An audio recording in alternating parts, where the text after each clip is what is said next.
Em nome do Pai, do Filho e do Espírito Santo. Amém. Ave Maria, cheia de graça, o Senhor é convosco. Bendita sois vós entre as mulheres, e bendito é o fruto do vosso ventre, Jesus. Santa Maria, Mãe de Deus, rogai por nós, pecadores, agora e na hora de nossa morte. Amém. São Felipe Neri, rogai por nós. Nossa Senhora de Fátima, rogai por nós. Em nome do Pai, do Filho e do Espírito Santo. Amém.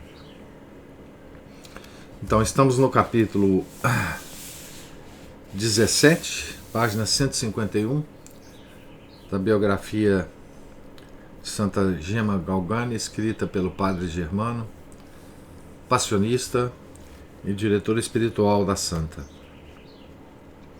A boa Gemma, a sua profunda humildade.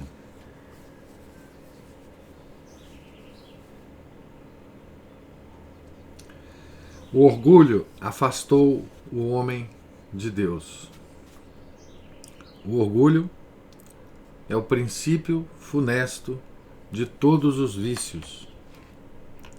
A humildade é a mãe fecunda de todas as virtudes e o fundamento principal da perfeição evangélica. Quereis saber, dizia Santo Agostinho, qual é o primeiro grau da santidade? É a humildade. E o segundo? A humildade. E o terceiro? A humildade. E quantas vezes me repetirdes a pergunta, tantas vezes responderei: a humildade. Ora, esta profunda doutrina era a da nossa Gemma, que, estando no leito de dor, pouco antes de morrer, interrogada por uma das enfermeiras que lhe assistiam qual era a mais importante virtude, a mais cara a Deus, respondeu logo com muita vivacidade: a humildade, que é o fundamento de todas as outras.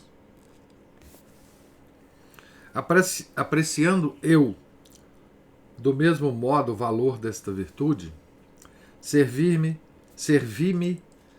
desta pedra de toque para conhecer o espírito da serva de Deus desde a primeira vez que tive de examiná-la. Muitas pessoas, e o seu próprio confessor ordinário, mostravam-se resistentes à vista de fatos tão extraordinários que contemplavam em tão singela menina ao dar os primeiros passos no caminho da perfeição e diziam entre si: poderá vir de Deus um tal estado que só se tem encontrado nos grandes santos que floresceram na igreja? Eu respondia: será certamente de Deus se ela for humilde. Comecei a examiná-la e desde as primeiras provas pude verificar que a piedosa jovem tinha compreendido a grande importância desta virtude e se dedicava com todo o ardor a praticá-la antes de qualquer outra. Numa palavra, achei-a humilde em extremo, até a medula. Por isso não duvidei mais e pude exclamar: ditosa menina, que, iluminada tão cedo por Deus, soubeste servir-te deste grande meio. Tua santidade é bem verdadeira a meus olhos.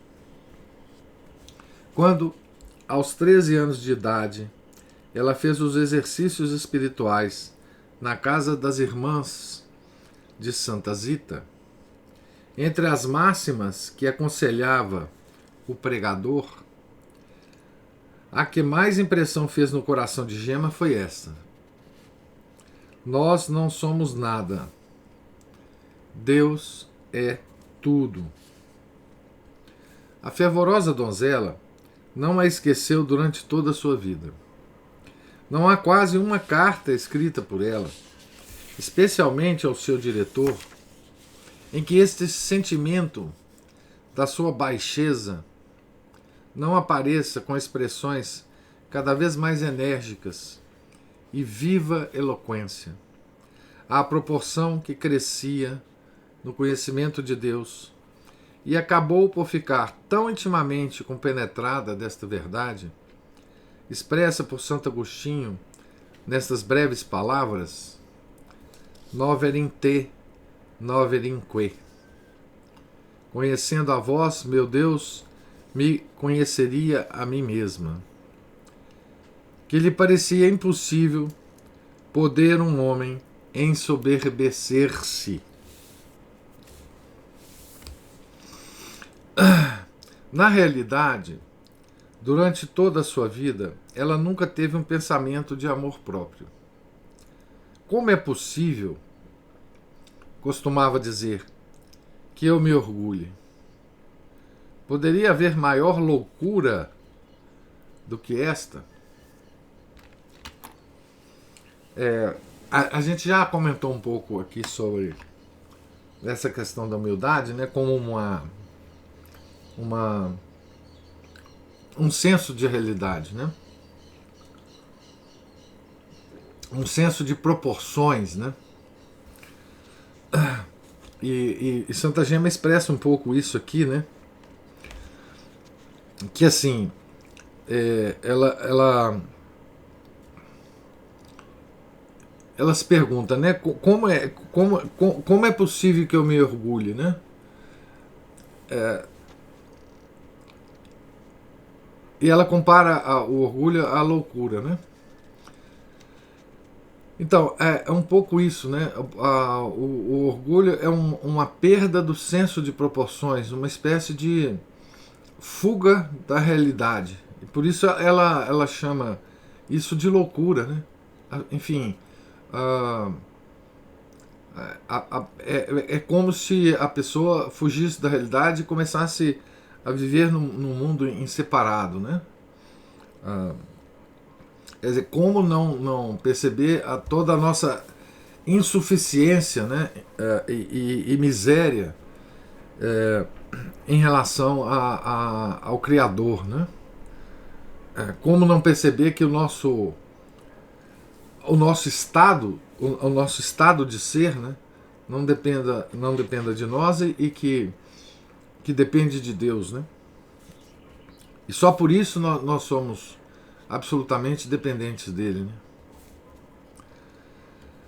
Uma vez, para mortificá-la, repreendia, aconselhando-lhe ao mesmo tempo que estivesse de sobreaviso para presumir-se contra o orgulho, do qual aparentava ter visto algum oculto verme em seu coração.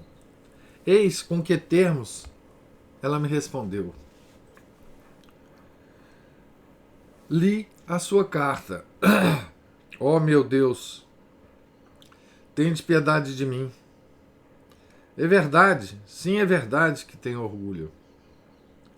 Ouça, meu pai, logo que li aquela palavra orgulho, o demônio serviu-se dela para me fazer cair quase que num desespero.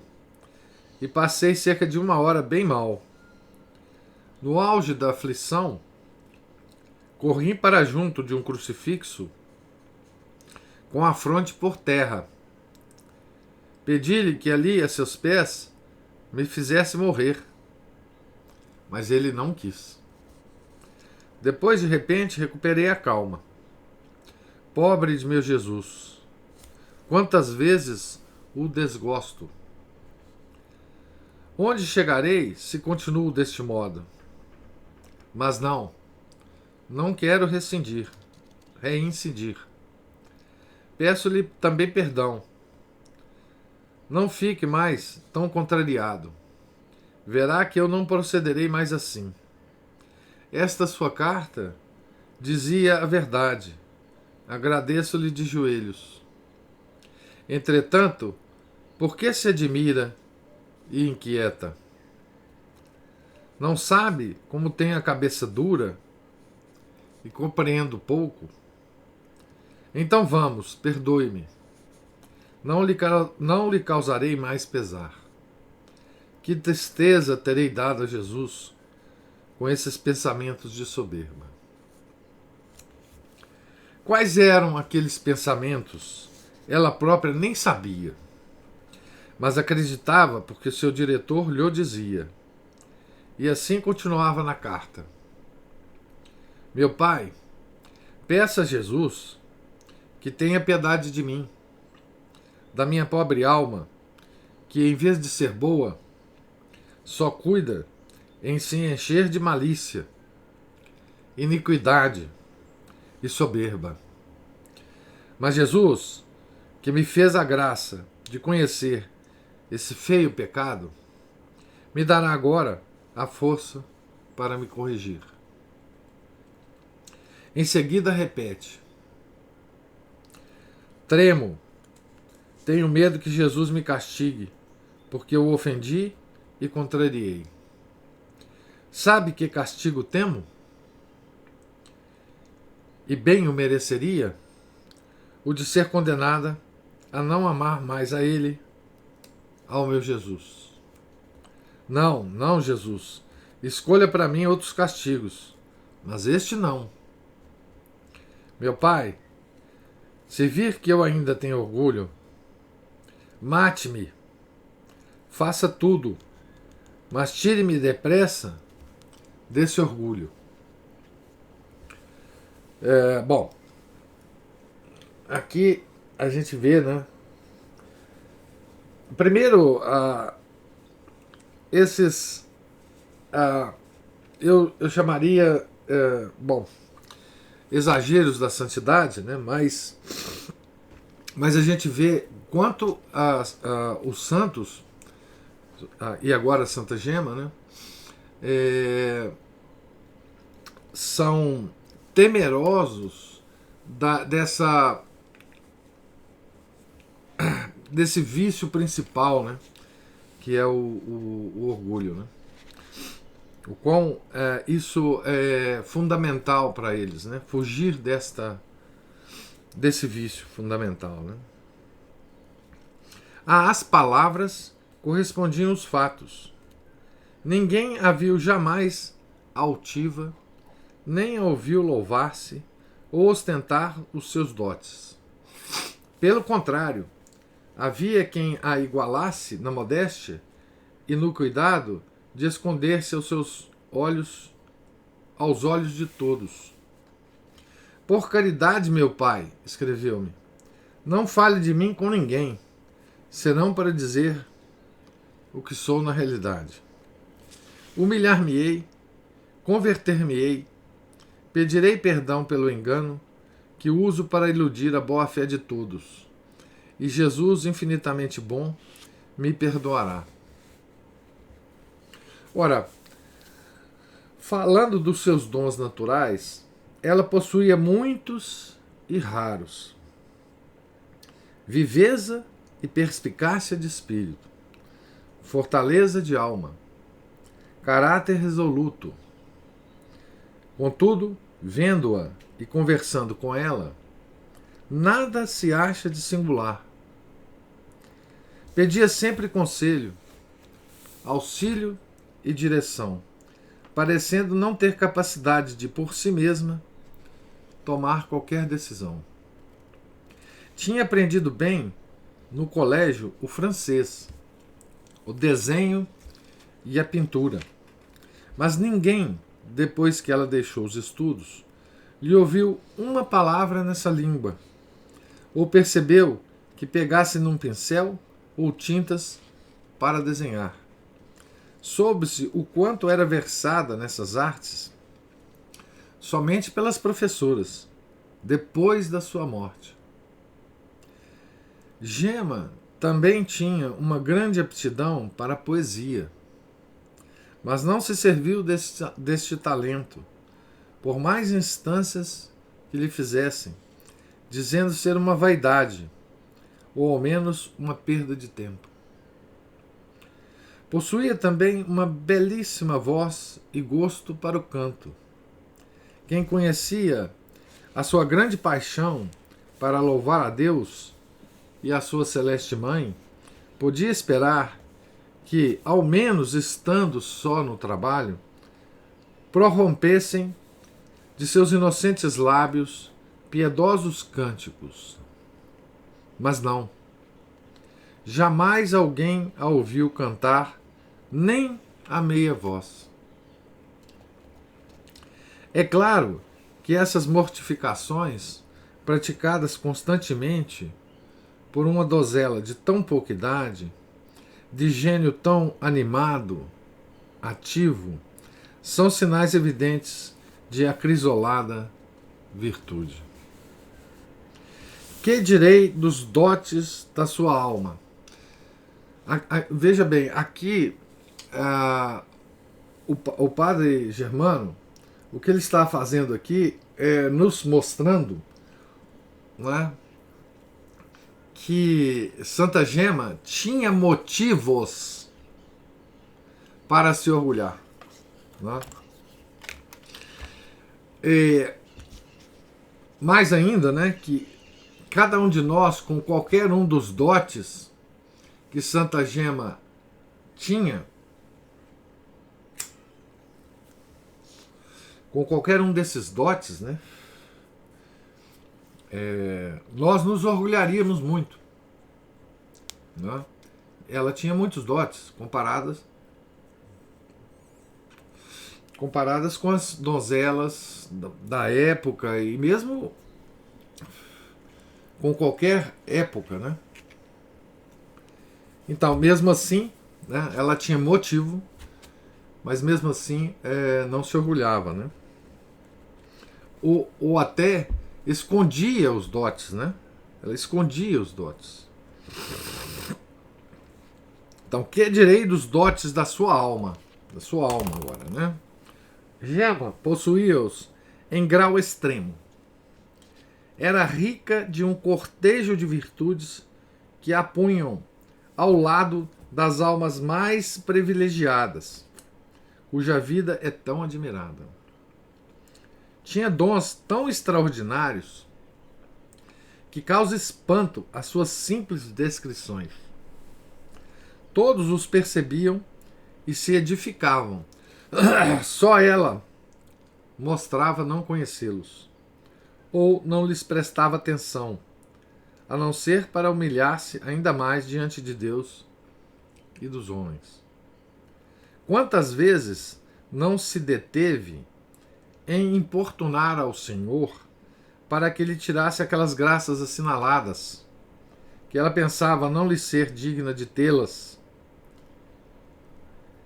e as desse antes a outros que melhor soubessem corresponder.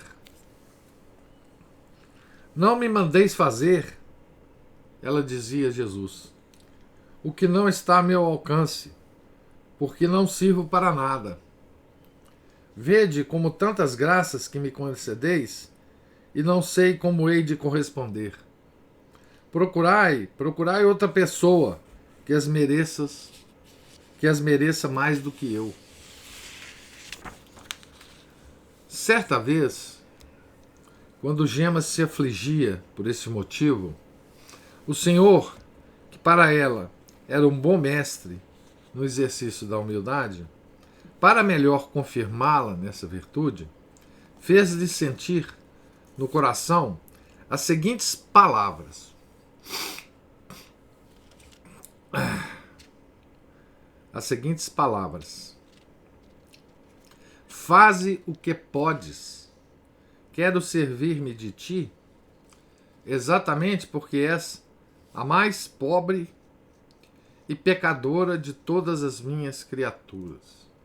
Essas foram as palavras de Jesus para ela. Ela, com ingênua familiaridade, respondeu: Jesus, farei o que vos parecer melhor, e estarei contente. Então, bom, aqui há uma demonstração extrema, né, de humildade, né? A Aline pergunta aqui, né? Por que ficar oculta, né? Por que ocultar-os? Por que não deixaram a bela pintura de Nosso Senhor Jesus Cristo? Por que não deixou nada escrito? Na verdade, ela deixou muita coisa escrita, né? Não com o objetivo de ser publicado ou de ser... Enfim, ela deixou muita coisa escrita por um fato singular, né? De que ela tinha que comunicar com seu diretor espiritual por carta, né?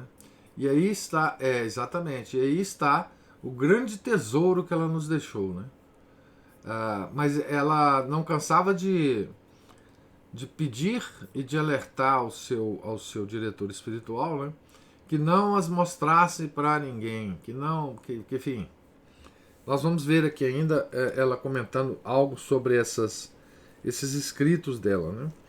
Mas obviamente, graças ao bom Deus, né? O seu diretor não seguiu esse pedido dela, né?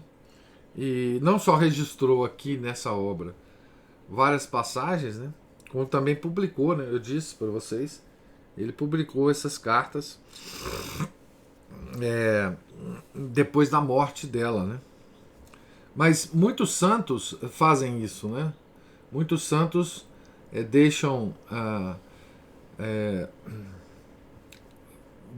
algum escrito e depois não, às vezes eles próprios queimam, né?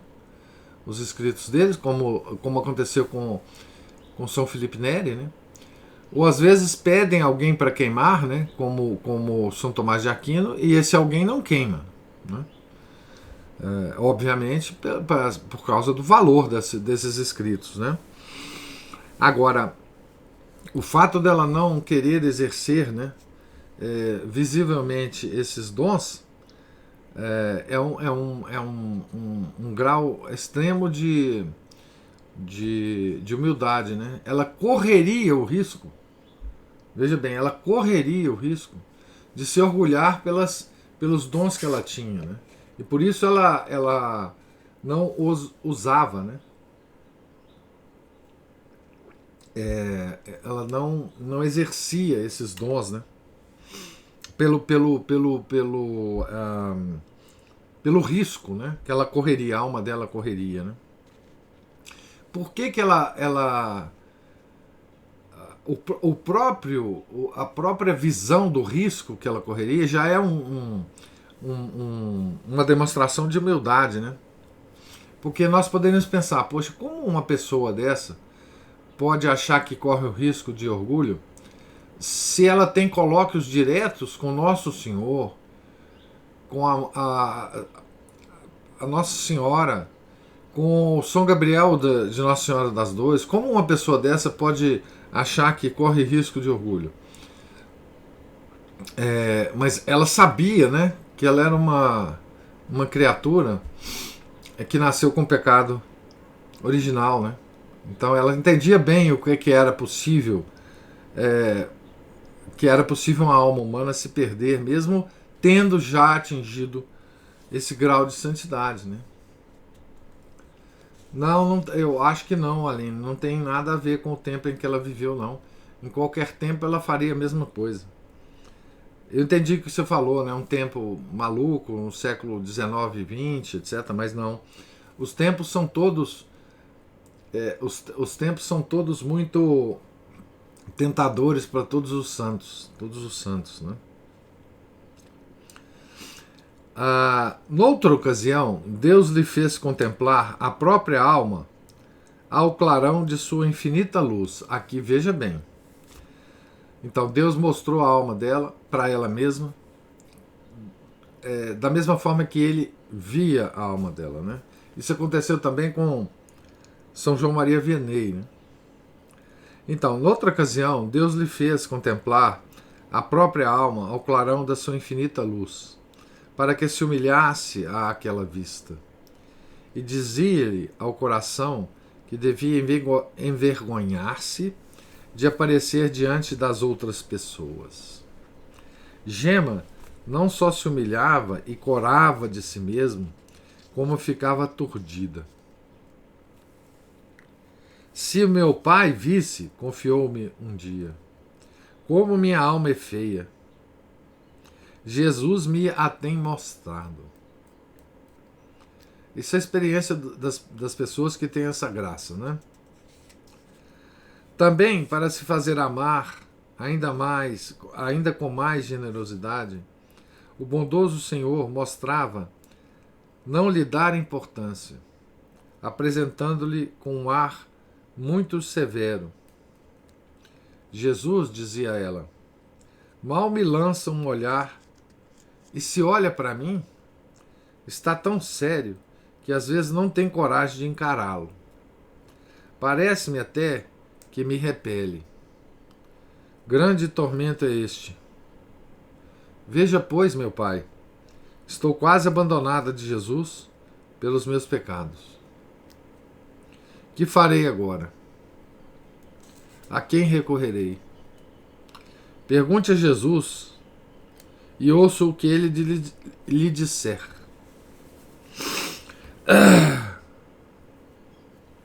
Aqui tem uma nota dizendo assim: esses sofrimentos têm duplo significado. Primeiro, fazem parte daquelas graças que acrisolam o espírito, que São João da Cruz chamava noite escura do espírito. Mas, como seguidor da espiritualidade passionista, tem uma dimensão de participação na paixão redentora de Cristo e, portanto, tem um caráter reparador, diz aqui o editor ou o tradutor, né? Ele cita também a obra do Garrigou Lagrange, né? As Três Idades da Vida Interior, que é um livro que está traduzido para o português, né? Do Garrigou Lagrange. Não só no tempo da provação, mas até mesmo quando Jesus a tratava com doçura, não se animava a olhar para ele nas frequentes aparições com que era favorecida. Tão grande era a confusão de que se revestia na presença da majestade divina. Com tão belas disposições, a graça podia descer em torrentes sobre esta alma, sem receio de fazê-la sair da sua humildade, pois quanto mais recebia, tanto mais se compenetrava do seu nada.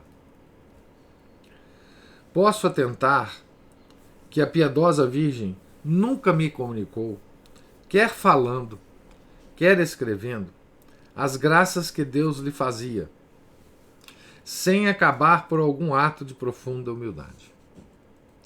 O seguinte exemplo, além de outros que tenho referido, vale para confirmar ainda mais o que digo. O Senhor encheu-a uma vez de tão suaves e vivas consolações que lhe parecia ter renascido para uma nova vida. Eis como, depois de fazer uma breve narração, sem dela tirar vanglória, ela mesma diz. Bom, quando ele fala, né, que as consolações foram tão grandes, né, que lhe parecia ter nascido para uma vida nova, a gente não pode nem imaginar o que seja, né, isso. Está fora completamente da nossa imaginação, né? Nós, pobres homens e mulheres aqui que nunca sentiram nada do que Santa Gema sentiu, né? Então, a gente não pode imaginar, né? Mas veja como ela, então, se expressa, né? Quanto não me devo admirar da infinita misericórdia de Deus. Sim, Jesus é deveras o meu Jesus, todo cheio de misericórdia para comigo, miserável e ingratíssima pecadora que sou. Novamente ele operou o milagre de minha conversão, pois que pelas luzes que ele se dignou conceder-me, vim a adquirir o conhecimento de minha baixeza. Vocês notem que muitas vezes Santa Gema fala que se converteu, não é isso? Se converteu. Ou ela pede ao padre para rezar para Jesus para que ela se converta. Não é certo? Então, a Santa Gema, ela tinha para com ela a sensação que todos nós devemos ter, né? Que o processo de conversão, ele é permanente, né? Nós temos que nos converter sempre. Não é um processo que se dá num tempo específico, né? Que é normal a gente se referir a isso, né? Ah, eu me converti ao catolicismo no ano de não sei das quantas, a partir daí eu sou católico. O processo de conversão é um processo contínuo. A gente tem que sempre pedir a conversão, né?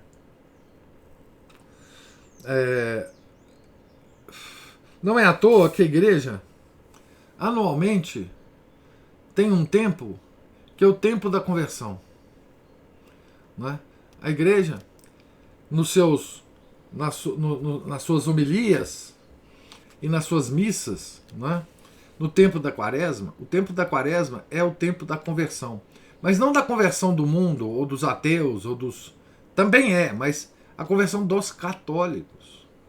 Então todo ano a igreja tem um tempo litúrgico, que é o tempo da conversão. E quem não entender que a gente precisa a todo momento se converter, não entenderá esse tempo da conversão. A gente ouve o padre falando, né? A igreja propõe na quaresma a conversão. Mas aí você pode pensar, poxa, mas eu já sou convertido, eu me converti. Ou eu nasci católico e nunca saí da igreja. Não é? Por que a igreja está falando em converter? Não é? Por que ela está me falando que eu tenho que converter? Não é? É exatamente por isso. A gente tem que se converter todos os dias. Não é? Converter é virar, tomar outra direção. Né? Tem uma palavra grega que expressa bem isso, né? Metanoia. É você virar para um outro lado. Você está virado para esse, você vira para esse. Não é? Isso é conversão. Então, assim, Santa Gema expressa aqui, né? Você vê, ele operou, novamente ele operou o milagre de minha conversão. Novamente. Né? É um milagre mesmo. A conversão é sempre um milagre. Né? Então, assim, e esse milagre, ele é permanente, ou ele deve ser permanente na nossa vida. Né? Nós devemos pedir sempre nas nossas orações que Deus nos converta, né? Porque o mundo nos converte a Ele sempre. Então nós temos que sempre nos converter a Deus, né? Permanentemente. Né? Nós somos sempre seres a serem convertidos. Nós católicos, que eu estou dizendo. Né? Por essas e outras palavras, que a cada passo voltam a seus lábios e a sua pena, é fácil compreender que a boa Gema não era tão humilde só em consequência do seu nada, posto na presença de Deus, que é tudo, mas principalmente porque se considerava infiel aos grandes favores que dele recebia. Olha que coisa interessante. Quanto mais Deus acumulava de graças, mais ela se sentia miserável. Não é? E não compreendia, né? Mas por que Deus está fazendo isso comigo, uma pessoa tão miserável? Né? Tinha formado a mais alta ideia da virtude e da obrigação que a criatura tem de honrar a majestade de seu Senhor com uma vida imaculada e santa. Conhecia também a fundo o valor e o preço daquelas graças que deste eterno Pai a sua alma recebia. E costumava dizer que valiam tanto quanto o sangue de Jesus. Compenetrada destes pensamentos, não podia estar contente consigo e confundia-se, estremecendo dos pés à cabeça. Eis algumas de suas expressões sobre este assunto. Vamos ver como Gemas se exprimia, né?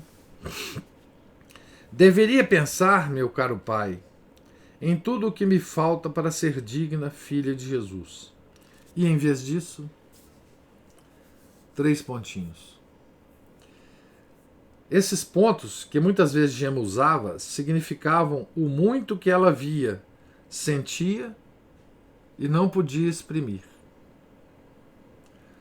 Então essa é a explicação que o padre Germano dá a esses 3 pontinhos, né? Mas seguindo Santa Gema, né? Em vez disso, 3 pontinhos, deveria combater valorosamente, vencendo-me. E em vez disso, 3 pontinhos. Não me resta senão humilhar-me sob a mão poderosa de Deus e rezar sem procurar a minha satisfação. Aqui também tem um conselho extremamente bom para nós que vivemos na época do sentimentalismo, né?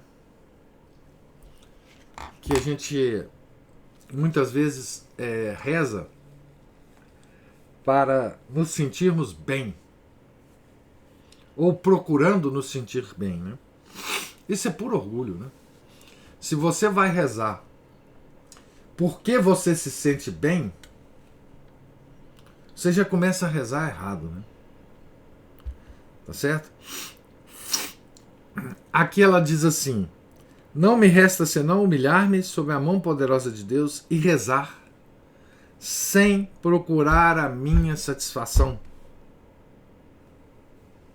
Rezar por Deus e não por mim.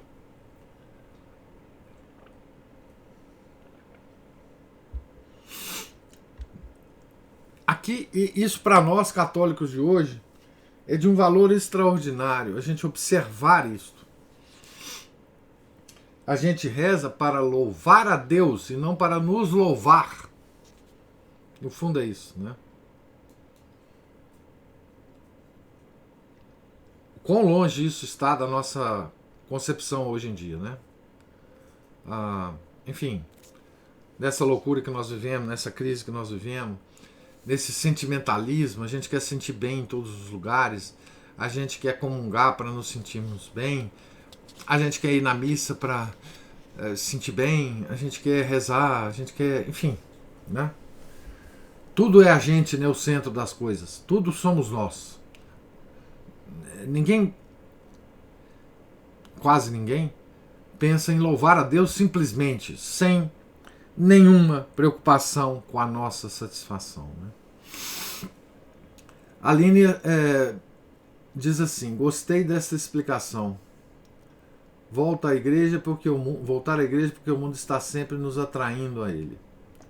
Perdemos nosso Senhor Jesus Cristo e novamente temos de nos converter. Ficou bem claro assim. A igreja, na verdade, não sou eu que estou falando isso. A igreja sempre fala isso todo ano pra gente, né? Tá certo? Então, assim, não é novidade, né? Eu não estou trazendo aqui nenhuma novidade ou nenhuma opinião pessoal, né? Quer dizer, todos nós, eu mesmo, né, precisamos dessa conversão permanente, obviamente, né? Era esta uma chaga que a piedosa Virgem tinha aberta no meio do coração, a qual no mais leve toque se avivava e derramava sangue. Eis que estamos no mês de maio, escrevia ainda.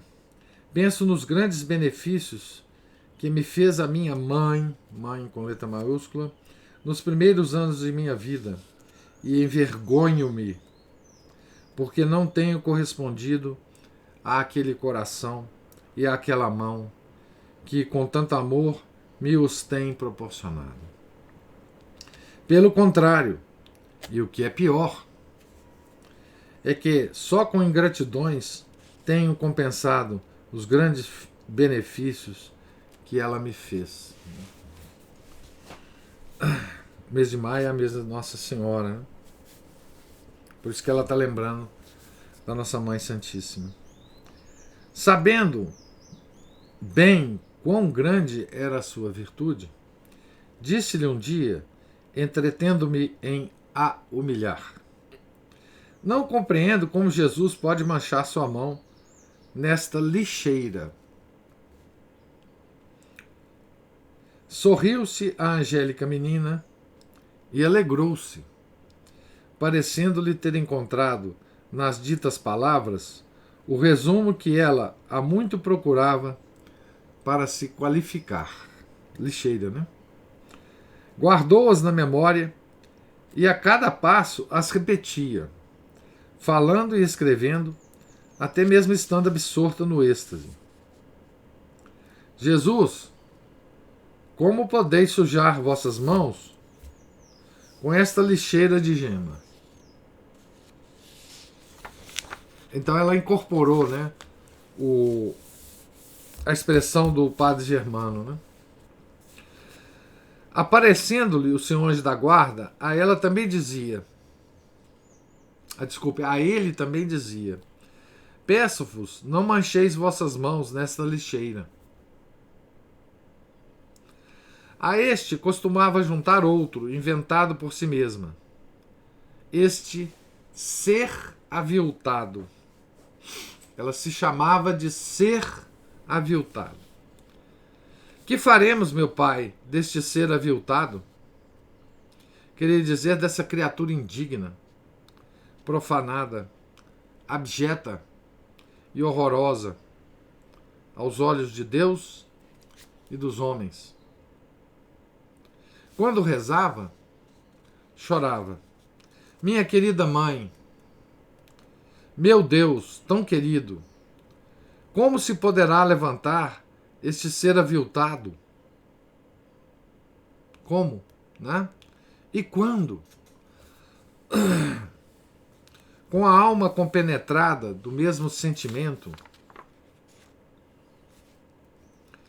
tendo sabido um dia que eu de Roma ia a Isola, onde está o túmulo do bem-aventurado Gabriel, escreveu-me logo uma grande carta encarregando-me de várias recomendações para ele, sendo a principal a seguinte: diga ao venerável, entre parênteses agora santo, né, estas palavras urgentes: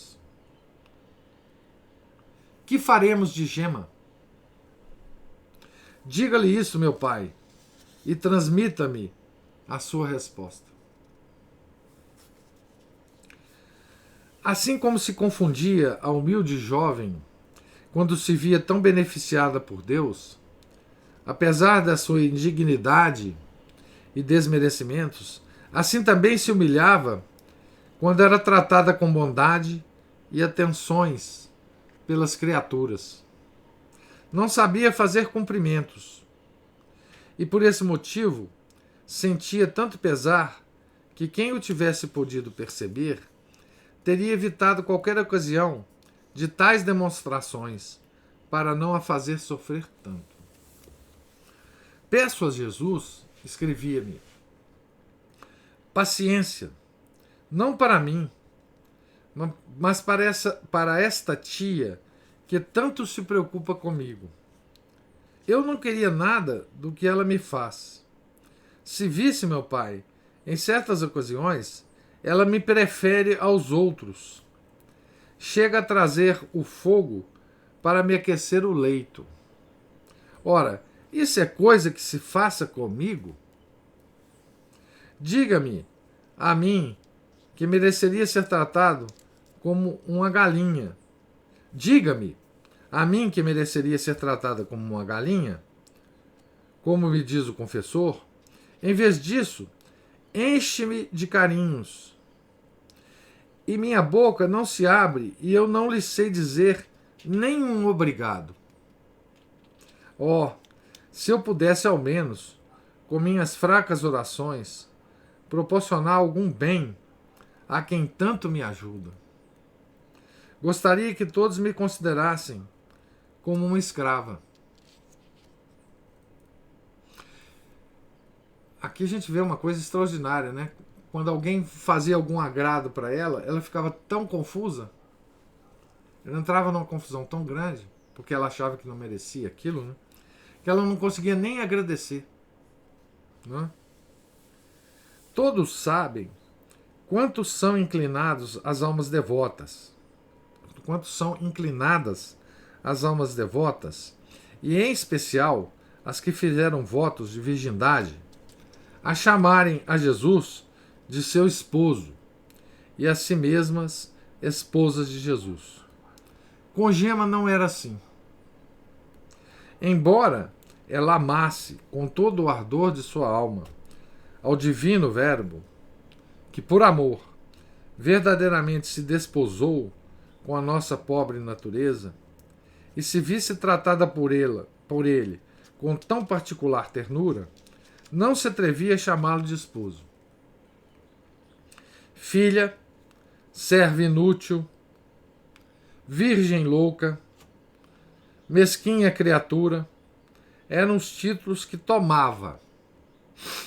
O de esposa, nunca, ao menos fora do êxtase.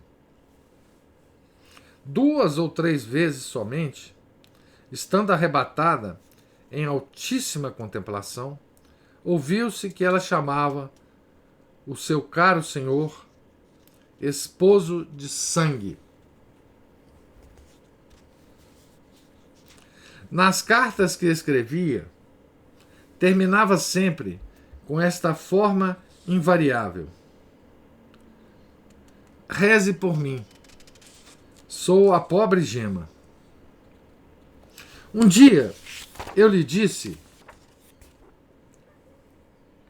que devia acrescentar um sobrenome, que se não quisesse outros, tomasse o de Gema de Jesus. A estas palavras ficou muito mortificada a humilde donzela, aparecendo-lhe uma excessível pretensão, e duvidou em concordar. Eu insisti, dizendo-lhe que aquele nome não queria dizer que ela era digna de Jesus, mas sim que se queria gloriar apenas em Jesus. Mostrou ficar convencida, e desse dia em diante começou a assinar como eu lhe propus: pobre Gema de Jesus. Durou, porém, pouco tempo, porque, prevalecendo o sentimento da sua própria baixeza, foi se esquecendo daquele conselho e acabou por deixá-lo de todo. De modo que, voltando ao seu antigo hábito, não se chamou mais em toda a sua vida senão a pobre Gema. Esse profundo e vivo sentimento da sua indignidade a levava a recomendar-se a todos os que conhecia, para que rezassem por ela. Sua eloquência aqui também encontrava sempre novas formas. Recomende-me a Jesus e peça também a outros, pois faz uma grande caridade quem reza por mim. Peço-lhe a bênção e depois diga ao confrade São Gabriel, de Nossa Senhora das Dores, né, que pense também na pobre Gema. Noutra carta: se soubesse, meu pai, de que meio Jesus usou para confundir a minha soberba, se conhecesse quanto sou má, quem me dera a virtude necessária para atrair a Jesus. Reze e faça rezar a fim de que ele me dê brevemente as graças necessárias para reparar minha tão grande miséria, esclarecer a minha mente, a fazer-me conhecer as horríveis trevas em que estou. Continua. Mande rezar por mim todas as almas santas, a fim de que, por mais baixa e indigna que seja, Jesus se glorifique na minha pobre alma.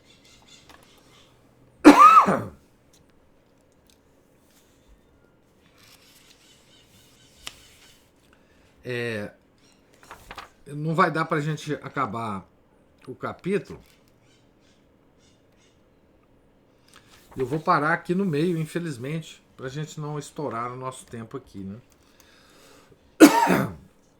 Vou parar nessa hábito de Santa Gema a pedir orações dos outros, né?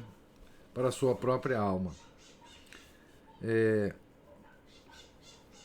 estou então no meio do capítulo, né? Que esse capítulo é grande, né? Por que é grande esse capítulo, né? Porque fala da humildade dela, né? E da humildade de Santa Gema é possível falar horas, né? Então esse capítulo é um pouco maior, né? Então eu vou parar aqui na página 157, no meio do capítulo 17, porque senão a gente vai atrasar muito, né? Então eu pergunto a vocês se vocês têm alguma observação enquanto vocês... Pois não? Sou eu, Juliana. Diga, Juliana. O que me ocorre é o seguinte: diante de tanta idade chega a ter. Pera, a sua voz tá picando, Juliana. Oi, ficou melhor? Ficou. Eu aproximei. Falando o seguinte: a ansiedade dela, que é constrangedora, assim, pra que a gente fala? Não poder ter. Tá picando ainda, Juliana, tá picando, tá difícil de te entender. Melhorou? Vamos ver, agora pelo menos tá mais nítido. Vou falar mais devagar. Tá. A gente tende, eu tendo a achar que essa forma tão humilde dela se colocar não chega naquela preocupação que normalmente a gente tem de um excesso de escrúpulo. Num ser humano normal, eu acho que tenderia sim. Esses são os excessos da santidade, né? Que numa pessoa normal pareceria escrúpulo. De fato, né? Porque assim, se veja, o comportamento natural dela não era escrupuloso, né? Porque, enfim, por exemplo, tem um comportamento de Santa Gema que era inclusive contido pelo confessor e pelo próprio Padre Germano. Ele vai contar isso mais tarde aqui, que era o seguinte: ela desejava toda semana fazer a confissão geral. Então, assim, agora, numa santa da dimensão de Santa Gema, né, isso simplesmente era o seguinte: é porque ela via a própria alma como Nosso Senhor vê. Então, por mais que as pessoas vissem nela essa santidade, ela própria se via com muita realidade. Então, ela tinha essa necessidade, né, de purificar a sua alma, não é? Porque, veja bem, essa situação de se ver como Deus nos vê, ela nos será dada, não é? Depois da nossa morte. Depois da nossa morte, nós nos veremos como Jesus nos vê, né? Mas essa graça foi dada a ela ainda em vida. E o que acontece com a alma quando ela morre e vai para o juízo particular e ela se vê como Jesus a vê? O que acontece com essa alma, se ela morreu na graça de Deus, né, é que a tendência dela é se afastar de Jesus e ir para o purgatório por decisão própria, porque ela não suporta a presença de um ser tão puro e ela se vendo tão impura. Ora, isso também não é escrúpulo no caso do juízo particular. Parece até escrúpulo. Mas veja, a Santa Gema ela já tinha uma antecipação desse juízo particular. Não é? Então aqui a gente não pode chamar de escrúpulo isso. Isso é senso de realidade. Porque o escrúpulo é exatamente um senso de irrealidade. Não é? Agora, Santa Gema não. Santa Gema se via exatamente como ela era, né? Com todas as impurezas da alma dela. Então, a necessidade dela de purificação era porque ela se via. Agora, o escrúpulo não. O escrúpulo é um senso de realidade, porque a gente não se vê como nós somos, impuros. Nós temos uma ideia pela doutrina da igreja, pela nossa fé e pela descrição dos santos. Agora, se a gente ficar muito preocupado com isso, ao extremo, isso pode nos afastar de Nosso Senhor. No caso dela, ela não corria esse risco por causa do grau de santidade dela, né? Então é assim que eu vejo, pelo menos. Não sei se eu estou certo, mas é assim que eu vejo. No caso dela, não. No caso dela, é simplesmente senso de realidade. Isso aí que o senhor falou é o que preocupa, porque nós sabemos que se nós conseguíssemos nos ver, né, como Jesus nos vê, nós teríamos pavor. Isso. Dizer o mínimo. Os santos, inclusive, que tem esse... Não Santa Gema, mas os santos que têm essa experiência, normalmente eles perdem o sentido. Pois é. Então está explicado. Porque, assim, a gente vê o tamanho, a dimensão da nossa imundície, né? Comparada a uma santidade desse tamanho, a uma santa dessa formosura, dessa humildade, se comparar a uma galinha. Pensa, né? A lixeira, né? Lixeira também, galinha, lixeira. E é o que ela sabia que era, né? Agora, nós, veja bem, o Nosso Senhor é muito bom com a gente, tá? Com a gente que eu digo é conosco aqui, né? Porque ele não nos mostra isso, para não nos horrorizar. E, além disso, nós temos um caminho normal de santificação que a igreja nos oferece. O caminho normal de santificação é esse mesmo da nossa vida. Uma vida de oração, uma vida de aceitação, existe um caminho normal de santificação. O caminho de Santa Gema não é um caminho normal de santificação. Por isso que ler esses místicos pode causar muitos problemas para quem não os lê com certos cuidados, né? Os caminhos de santificação do Nosso Senhor que Ele nos oferece, Ele sabe da nossa miséria. Então é claro que Ele não exige das pessoas comuns um tal grau de santificação, né?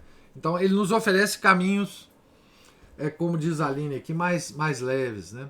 E você veja, mesmo outros santos não tiveram o caminho de Santa Gema, né? Santa Teresinha de Menino Jesus Sagrada Face, né? Não teve esse caminho. Então esse caminho é muito especial. E é por isso que a gente deve tomar a vida de Santa Gema como uma vida para ser admirada. E tirar dessa vida algumas coisas que a gente pode tentar imitar, mas com a consciência de que não conseguiremos imitar completamente tudo que ela nos diz. Santa Gema deve ser para nós um farol que ilumina o nosso caminho. Não é? Não como um exemplo a ser seguido em todos os... Quer dizer, é uma alma que chegou tão próximo de Deus que agora pode iluminar o nosso caminho até Ele. Mas sempre considerando que nós nunca atingiremos, ou dificilmente atingiremos em vida, tal grau de virtude e de prática da virtude, né? Mas é muito bom a gente perceber, para a gente ter a ideia da nossa alma, né? do estado da nossa alma, o que ela fala da alma dela mesma, né? Tá certo? Então a gente pode perceber o quanto a gente tem ainda que purificar aqui para conseguir pelo menos ir para o purgatório, né? E nos purificarmos lá. Isso é muito importante a gente ter na cabeça isso, né? É excelente essa explicação que o senhor deu, porque a tentação que a gente tem é exatamente o afastamento. Falar assim, nossa, não vou ser capaz. Não, a gente tem que ficar feliz, porque em Gema nós vemos o quanto que Nosso Senhor pode fazer pela nossa alma, né? Seja aqui, seja no purgatório, né? Isso a gente tem que sempre pensar. São Tomás de Aquino dizia o seguinte, que no céu existe uma hierarquia também de proximidade, né? Ou de capacidade de contemplação de Deus, e que todo mundo no céu é feliz no lugar onde ele está, e feliz porque tem gente que pode contemplar mais digamos assim, completamente a Trindade Santa, né? Então a gente tem que dar graças a Deus de que existiu uma santa como Santa Gema, né? Primeiro porque ela é um exemplo para nós. Segundo porque ela está no céu e pode nos ajudar se a gente rezar para ela, pedindo a ela, né? Que nos faça tão virtuosos quanto ela foi em vida, né? Então ela é uma intercessora no céu. Que coisa maravilhosa, né? Nós temos uma intercessora no céu como Santa Gema, né? Então assim, a gente deve se alegrar com isso e não nos entristecermos, né? Tá? Porque Deus quer a salvação de todas as almas. Há almas privilegiadas e há almas miseráveis como as nossas, mas Ele quer também a nossa salvação. E Santa Gema no céu também quer. Todos os santos no céu também querem, não é? E por isso que a intercessão dos santos é uma coisa tão central na vida do católico, né? E por isso os hereges sempre lutam contra isso, né? Porque os hereges estão do outro lado, né? Enfim, eles estão trabalhando com o nosso inimigo, né? Tá certo? Então, assim... Obrigada. Uai. Olha, Deus lhes pague, vocês, né? Que tem a paciência aqui de me ouvir e me dão a oportunidade de ler e comentar esses livros tão especiais, né? Essas vidas tão especiais, enfim. Aline, isso mesmo. Que os santos roguem por nós, exatamente. Tenham todos então um santo dia. Amanhã, se Deus permitir, nós estaremos aqui lendo a partir da página 157, né? Do livro da biografia de Santa Gema. Em nome do Pai, do Filho, do Espírito Santo. Amém. Ave Maria, cheia de graça, o Senhor é convosco. Bendita sois vós entre as mulheres. Bendito é o fruto do vosso ventre, Jesus. Santa Maria, Mãe de Deus, rogai por nós, pecadores, agora e na hora de nossa morte. Amém. Santa Gema Galgani, rogai por nós. São Felipe Neri, rogai por nós. Nossa Senhora de Fátima, rogai por nós. Em nome do Pai, do Filho e do Espírito Santo. Amém.